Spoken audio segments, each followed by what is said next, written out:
The Water Cycle by Ella Grace Brown.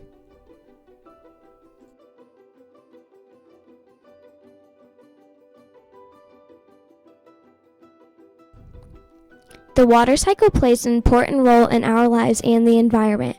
The bodies of water are the foundations for this complex cycle.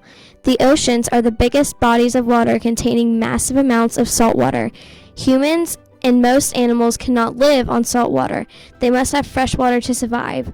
Although 70% of the Earth's surface is water, only 3% is fresh water, and only 1% is accessible to humans through lakes, ponds, and rivers. The remaining 2% is found in icebergs.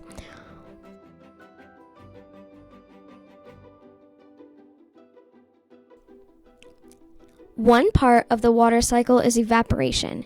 Evaporation is when the sun's radiation waves heat up the water. The top layer of water then turns into water vapor.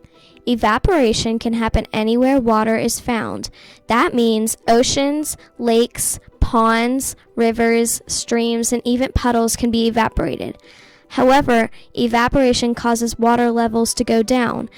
This can reduce the amount of fresh water for drinking and feeding plants. It also reduces the habitat size for fish and other marine animals. Additional water will need to fill it back up, but that is another station that will soon come.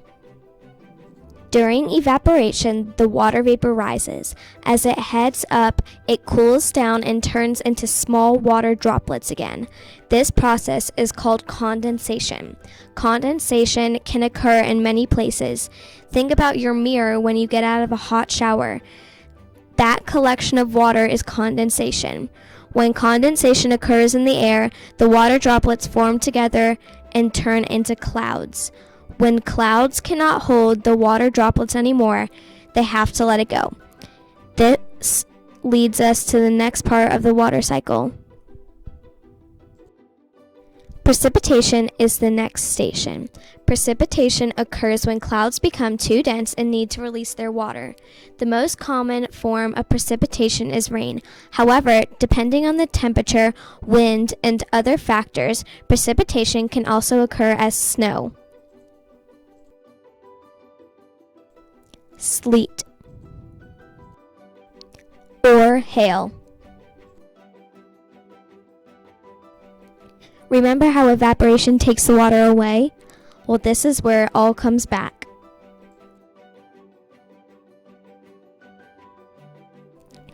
After the rain has fallen, it has to go somewhere.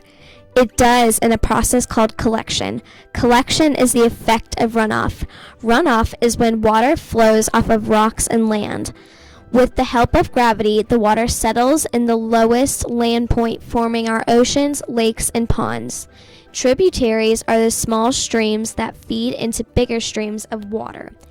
Those streams feed into larger rivers, which ultimately help collect water into lakes and oceans. Even though water has settled due to collection, gravity is not done. Gravity helps pull surface water into the ground in a process called infiltration. Infiltration is when water seeps into the ground. Sometimes the groundwater is the start of an aquifer. An aquifer is a storage site for water under the ground. The top of an aquifer is called the water table. This water can also be accessed by natural springs and man-made wells. Other water that infiltrates the earth is absorbed by the roots of plants and trees. That water helps them grow.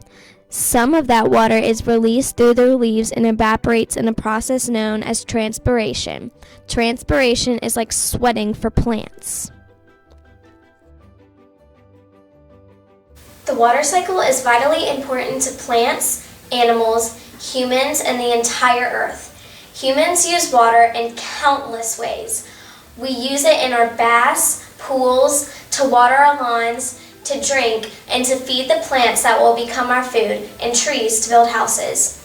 Around the world, 780 million people lack access to clean water, and it is estimated that every minute a child dies from water-related diseases. This is due to our misuse of the water cycle. That is why it is vitally important that we respect the water cycle and protect our clean water.